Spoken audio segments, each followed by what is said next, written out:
Hello and welcome to the Ridiculously Good VA Show with Tracy Daviero. If you are a virtual assistant or want to be one, this is the place to learn the tips and tricks you need to become a ridiculously good VA. I've been a part of the VA industry since 1998, and I'm excited to get to know you and help you build an amazing business. Let's go. Hello and welcome to another episode of the podcast that teaches you how to be a ridiculously good virtual assistant. Today we are talking about how to take time off in your business. And I'll tell you why that's relevant near the end of the episode. You probably guess. Today's quote is from the brilliant Dale Carnegie. One of the most tragic things I know about human nature is that all of us tend to put off living. I think this quote is brilliant. I love it. And I think we should really all be living by it, to be honest.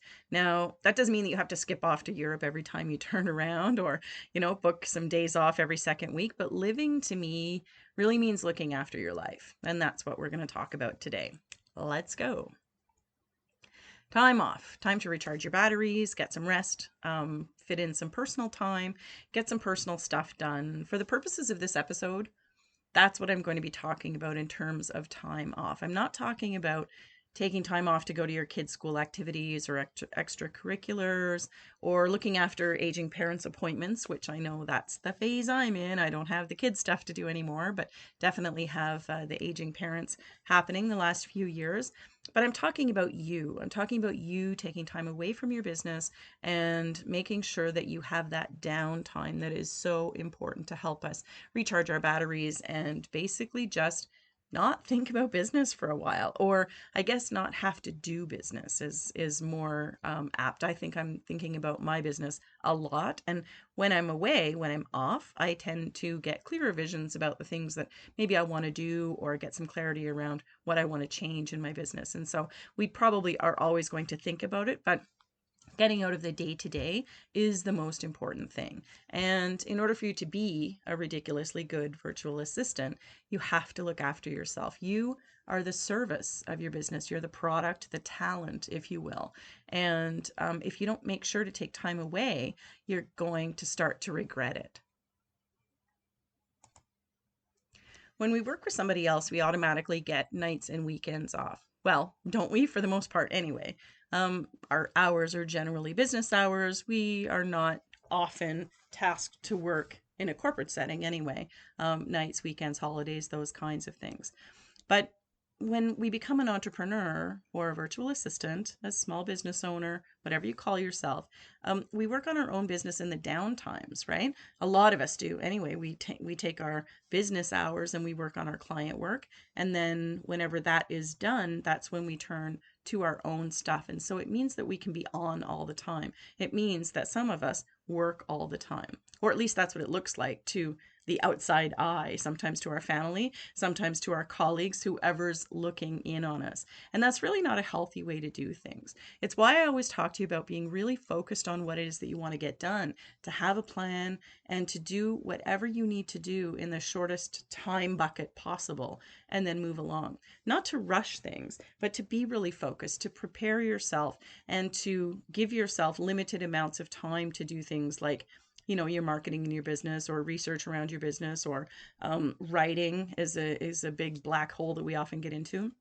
And so give yourself, those start and stop times, because what we're doing in our business, if we use our schedule correctly and we are really managing our time well, we should be able to get it all done in a good amount of time during the week. And we shouldn't have to be working all evening or all day Saturday or all day Sunday or anything like that, trying to catch up on our own business stuff. We should have the things in place or the people in place that we need in order to get things done and actually do take regular time off. But more than that, time off is not just those nights and weekends. Those are important, and I really lean heavily on those whenever I'm talking about virtual assistants who are approaching burnout or who are just really struggling with their time. But it's any time away from your clients for an extended period of time. And that's what I want to talk about today. What does it take to take time off from your business? Just a little preparation, really.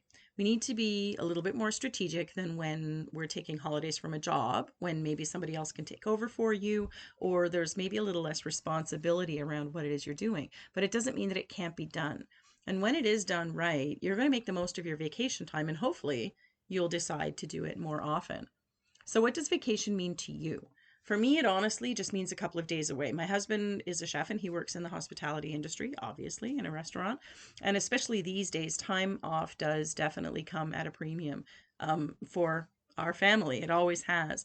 And so we do short jaunts here and there. We don't do a big long 3 week cruise in the Pacific or, the around the world in 90 days kind of thing. We don't do that type of thing. Maybe one day we will. But for right now, and actually for the foreseeable past, I guess you want to call it, we have always done shorter holidays. And there's nothing wrong with that. It fits into our lifestyle. It makes things really easy for him at work and for me to work around and that kind of thing as well. So it does definitely fit in. And your vacation will be whatever you want it to be. If you want to take those 3 months and live abroad and work and be able to travel and all those kinds of things, then all you need to do is plan for it. But the longer you plan to be away, the more prep you need to do. So let's talk about what it is that you need to do to prepare to be away from your business. Number one, create procedures for the things that you do. You don't necessarily have to write out every single detail in a step by step, but you do need to document the things that you do, especially if somebody is going to take over for you or if your client needs to know what to do in the event that they have to do something on their own. A little bit of extra hand holding and attention before you go away also helps make your clients feel supported and confident that everything will go well when you're gone. I like the screen share videos. I'm a big Jing person. Loom is also another option for screen shares. It really helps, even if you're asking somebody else to look after things for you, it helps to have a quick visual and have your voice explaining what it is that they need to do. I find those really helpful. Number two is giving your clients plenty of notice that you're going to be away. Last minute is usually the thing that causes the issues, right? When somebody doesn't have enough time to figure out what's happening. And I always used to work around things like my clients' launches. I did their marketing. So if they were going to be doing a launch, I didn't want to be away at that time, although sometimes it's not possible to schedule everything around your clients, but it often helped to give them plenty of notice and make sure that there's going to be somebody in place or that, the plans will be made so that they can manage things while you're gone or somebody can manage them while you're gone. We always want to manage our clients' expectations well and be sure to let them know what's going to happen in your absence. I think part of the problem with getting away is the lack of information that we provide to people. And so we want to be as clear as we can. We want to make everybody feel comfortable. And obviously you want your client to be able to get in touch with whoever is going to be in charge of or responsible for things whenever you're gone. Number three, find somebody to look after your work while you're gone. Maybe that should have been number two, but find somebody to look after things. It's not always necessary. I find that, lots of times I take time off and I am able to leave and just leave my client on their own because we've sort of looked after things or, we have a plan in place. But avoiding that and making sure if you have a heavier workload or if you're going to be gone, like I say, for a longer period of time, it is necessary then to have somebody who is going to be looking in on things. If you can find a colleague to check on things while you're away, it's going to help you relax as well because you're not going to be there yourself, especially if you don't have access to Wi-Fi or, you just really do want to be off the grid. And so being able to set up that little bit of work training or work procedures and that type of thing with someone else that you trust. And I have a lot of VA colleagues that I trust. So that also was something that was really good for me whenever I wanted to take time off. And then obviously you're going to provide them with your daily schedule, things that are getting done, your logins and your procedures and that type of thing. So sometimes getting away takes a little more effort, but really once you have all these things in place, and as I say to you, you should be developing your procedures with your clients as you work with them anyway. But if you are going to be planning to take a week or two off and you want to make sure that you have some things written down, then the next time you go away, they'll already be ready to go. So it's really killing two birds with one stone and setting yourself up for more success in the future. Number 4, check in yourself once a day. This is actually something that I did on longer holidays. My mom vacations down south through the winter. She's a snowbird. I was going to say a sunbird. That's what I kind of think it is. But so she's a snowbird. And so she's away for a few months at a time. And so we like to take a longer holiday every couple of years to go and spend some time with them. And for me, it always made sense to check in once a day. And so I had that time. 7 a.m. was my time. And I got, I told my family that I would be 30 minutes checking in on things and just making sure, not doing work, but checking with my clients and checking with the person I left in charge to make sure that there were no emergencies, no, big things that we had to worry about. And what that did was, it's not always necessary to do that, but for me, it made me feel better. I knew that then I could relax knowing that I knew exactly what was happening, even though I didn't need to handle it. You don't want to do any work as much as possible unless there really is something that, if you need to run a credit card charge and that kind of thing. But the idea about vacation is getting away from work. So checking on it is not the same as doing work. So as much as you can, delegate what it is that needs to be done and really hold yourself to that. When you don't use the check-in, the daily check-in, as a means to be a control freak and do the things that you would do if you were there. You have to trust the people that you have in place, and so you want to make sure that you put a time limit on that if it's something that you're going to do, and just do it regularly every day, because then whoever's in charge knows that you're going to be there. It's not, sort of willy-nilly that you're checking in. So that was a tip that really, really helped me. And it helped me take longer holidays. It helped me go on a cruise because I could get online at a certain point. We didn't have Wi-Fi, and it really helped me to get through the 10 days that we were away. So I think that is always a good thing to fall back on, even though some people say, don't work, don't check in, don't do anything. Sometimes we just need to. And number 5, of course, do as much ahead as you can. If your clients are on retainer, you don't want to just disappear for that 1 week that they've paid you for, right? Sometimes we get into a discussion about clients, or with clients about, well, what if you're away for 1 week, do I only pay you for 3? So I always made sure that we doubled up on work. We got things done ahead of time. Whatever the things were that were in play, we tried to get them done, as early as possible. Or, like I say, you can have somebody look after the final details if that is not, if that's not something that's going to work with your clients. You want to make sure that you can figure out a way to get ahead on some of that regular ongoing work so that the client still gets their deliverables, but that you still get your time off. Don't kid yourself. Clients also like to take time off, and it's really important that they will value you and they'll value your time off. They just don't want to feel like they're being abandoned, or that something is, could potentially go wrong, or that something will get missed simply because you're away. So make sure that you cover all of those bases.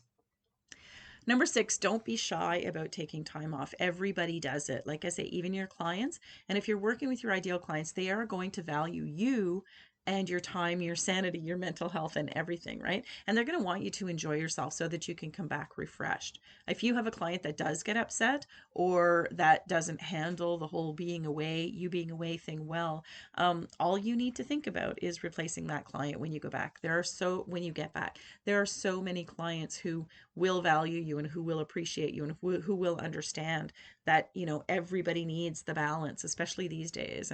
And I think we could probably say that all the time. But I did read a statistic that said that 43% of freelancers have felt the need to hide their vacation from their clients, like not tell somebody that they're going away. And that actually shocked me. I was really surprised by that particular statistic, because I would just never do that. It just makes so much more sense to be really open about it and be able to make a proper plan for it. Like I say, do as much in advance as you can, but give everybody good notice and have some really good things in place and let them know that they're going to be okay without you. So how do you relax on your vacation? I got 5 quick points. they certainly make a lot of sense to me. Number 1 is turn your notifications off. There's nothing worse than bing, bing, bing, bing, especially from your project management system or your social media or anything like that.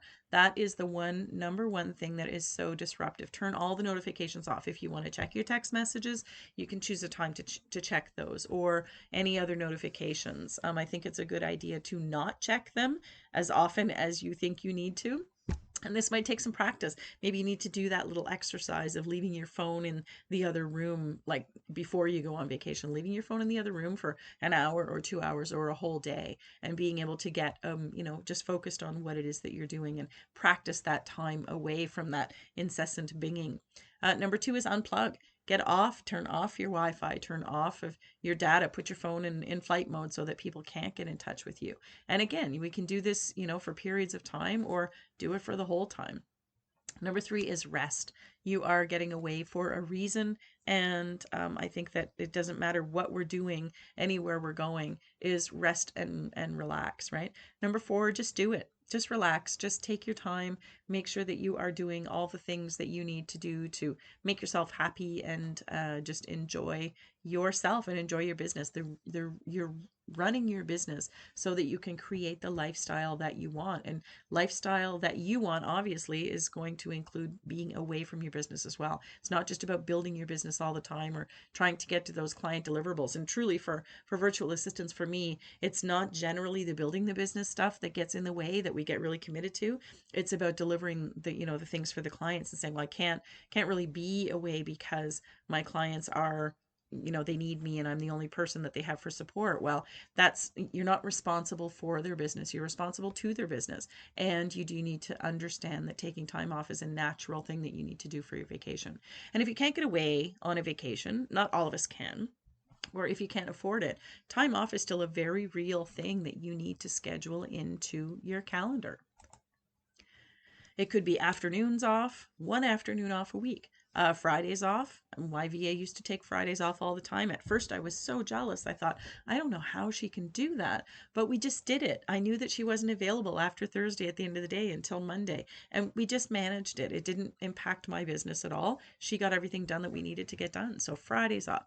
Those nights and weekends, we really need to make sure that we are taking those off, whether it's from client work or from our own stuff, right? The inevitable time off between Christmas and New Year's. Do you guys take that? I didn't take it for years and years because I would ask my clients, and they were all solopreneurs. I never worked with anybody who was a corporation or anything like that, a company. They were all solos. And I would poll everybody before Christmas and say, are you taking any time off between Christmas and New Year's? And so many of them said, no, no, no, I won't be, I won't be, I won't be. And of course, this is the brain, the phase of our brain that we get into. And we think, no, I can't take 2 weeks off. That would be crazy. Even a week I can't take. I need to get things done.